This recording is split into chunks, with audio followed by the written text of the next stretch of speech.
Di video ini saya akan mensimulasikan tentang atau memberikan materi tentang praktek collection. Karena kita sudah selesai membahas tentang collection, saya hanya mencontohkan dua saja, ada list, ada map. Nah, di sini saya akan mempraktekkan atau mengkaitkan collection ini dengan sebuah kasus-kasus sebelumnya. Supaya lebih mudah, akan saya mengambil kasus yang telah saya bahas di video-video sebelumnya. Mari kita lihat dulu bahan prakteknya. Oke. Sebelumnya, dulu di video-video sebelumnya, saya membuat tentang data gaji loop gitu ya. Data gaji loop kalau saya jalankan dulu ya, supaya bagi teman-teman yang baru menonton video yang ini, tiba-tiba langsung udah nonton video ini tanpa mengikuti sebelumnya, mungkin kalian bingung gitu kan. Tapi coba saya jalankan dulu supaya kalian lebih nyambung. Di sini saya diminta untuk memasukkan nama pegawai, saya akan memasukkan nama si Budi. Kemudian saya disuruh untuk memasukkan kode bagian. Kebetulan ada 3 pilihan bagian, yaitu ada namanya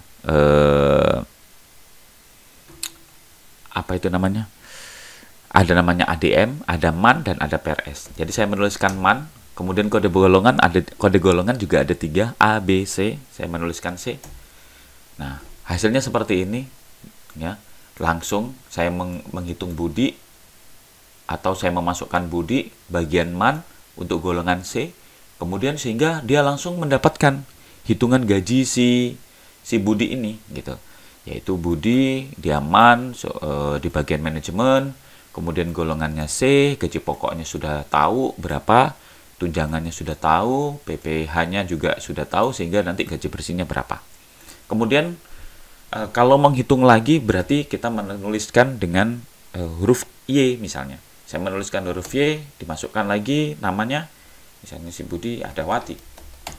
Wati masukkan PRS misalnya, PRS, dan golongannya adalah si A.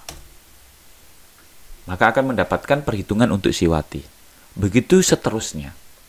Nah, bagaimana teman-teman semuanya kalau perhitungan-perhitungan ini kita collect, kita kumpulkan dulu. Jadi saya menghitung Budi, saya menghitung Wati. Kemudian mencetaknya dibuat barengan. Gitu.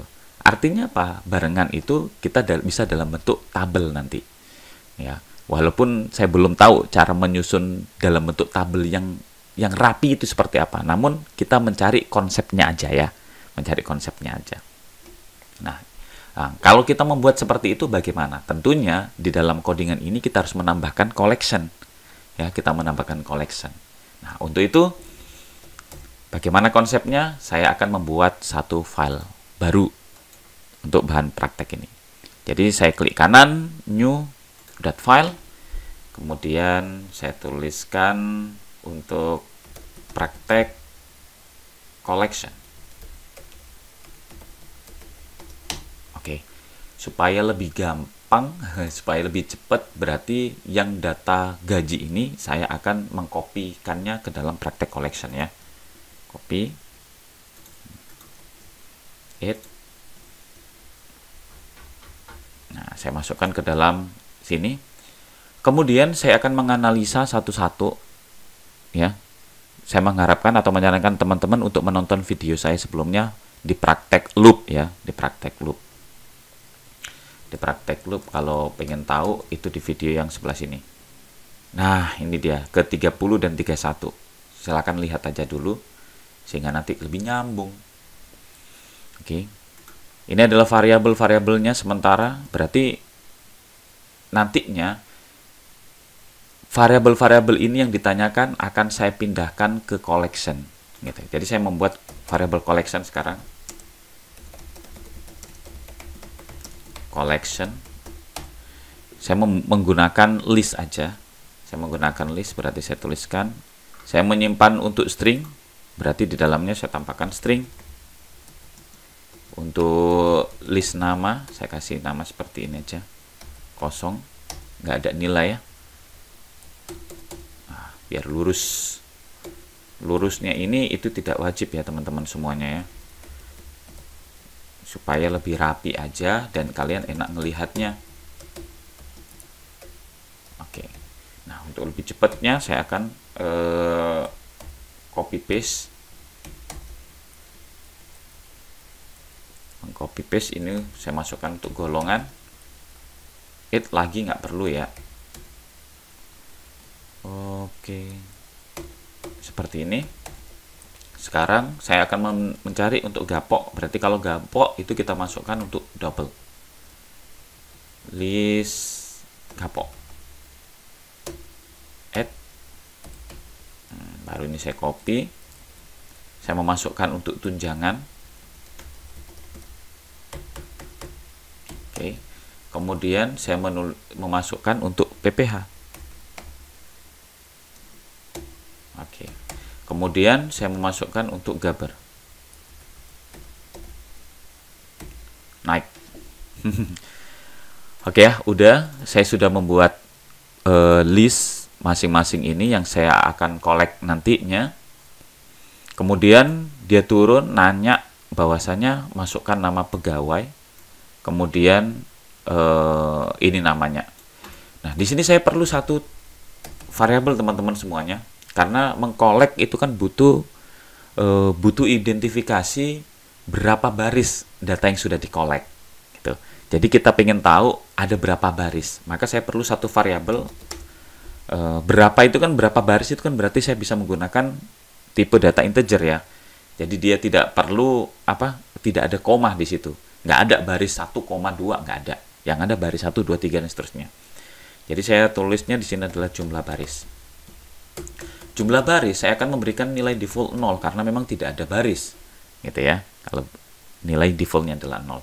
Jadi yang pertama saya tanyakan masukkan nama pegawai di input. Kalau nama pegawainya belum di input, dia masih kosong. Kemudian tuliskan masukkan kode bagian. Nah, kemudian kalau bagiannya kosong diminta lagi masukkan golongannya. Kalau golongannya masih kosong diminta lagi.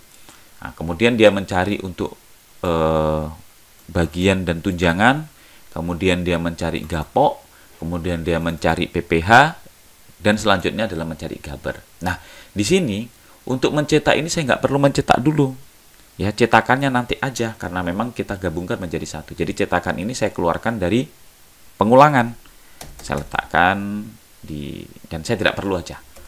Nah, nanti kita buat cetak yang berbeda karena ini cetakan hanya berlaku per satuan karyawan.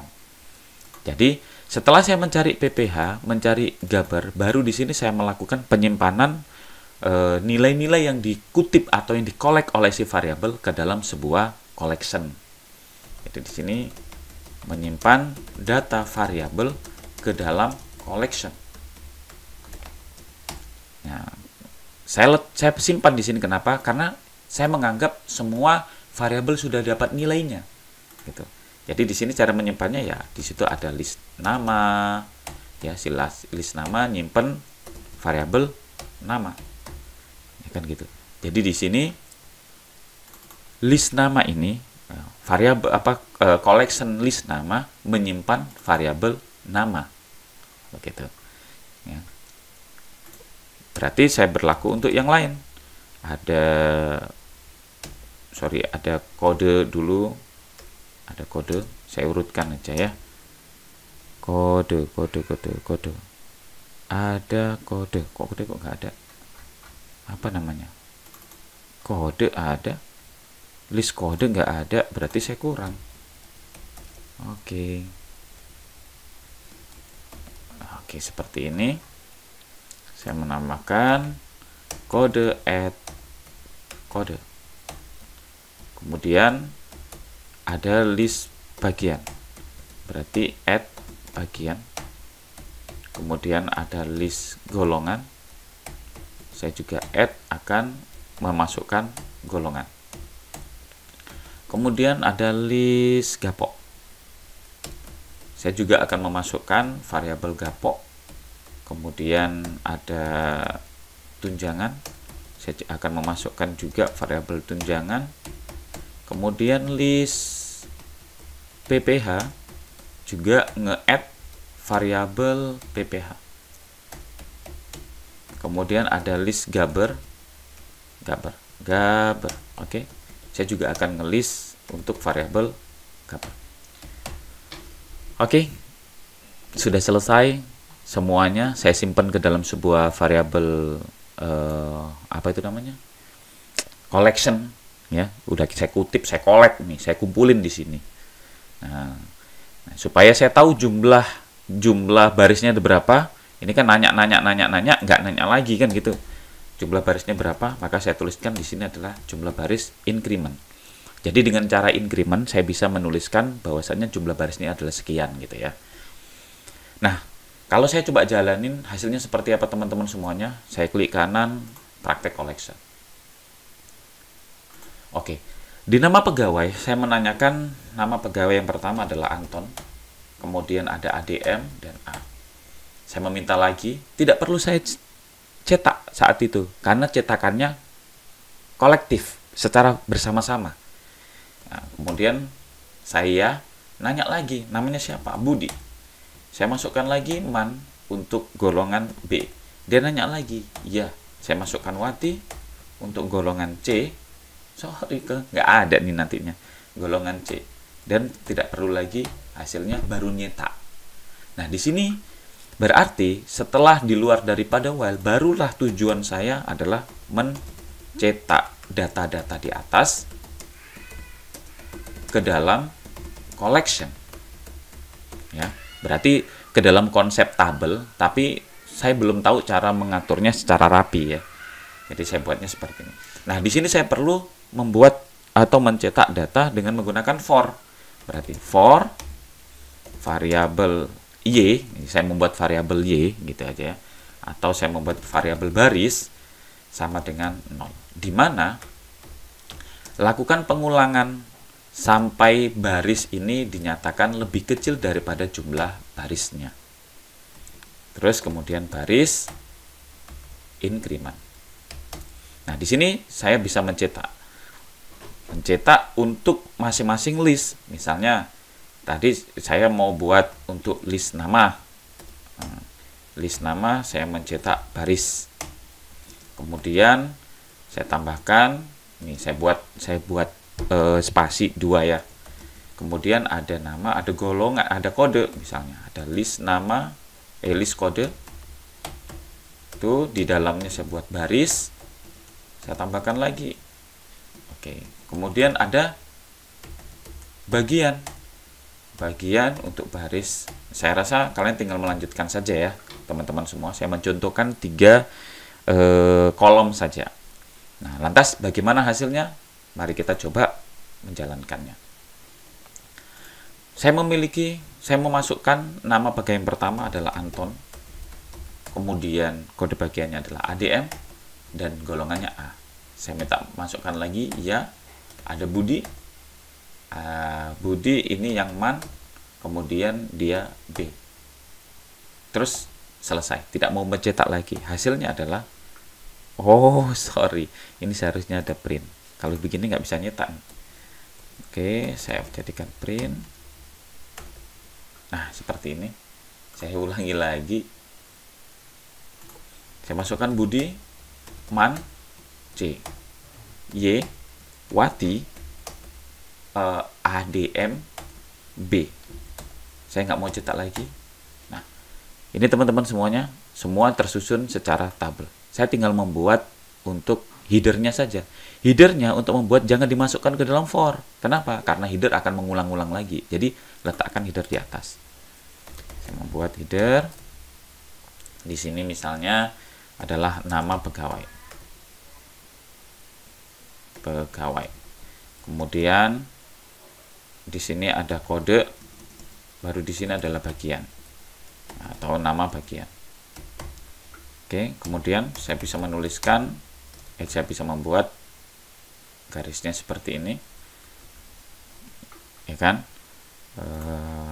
Kalau mau selesai berarti harus ada di luar. Kalau mau selesai berarti ada di sini. Oke, tinggal saya jalankan. Ada si Anton, ADM, A, ada si yes dulu, ada si Antin ya. Ini man, C, saya nggak mau lagi, berarti hasilnya seperti ini. Jadi kita sudah bisa membuat sebuah collection. Nanti tinggal penyempurnaannya. Saya rasa teman-teman harus lebih giat lagi untuk mencari penyempurnaannya nih. Namun bila perlu diskusi, silakan di komen saja di video ini.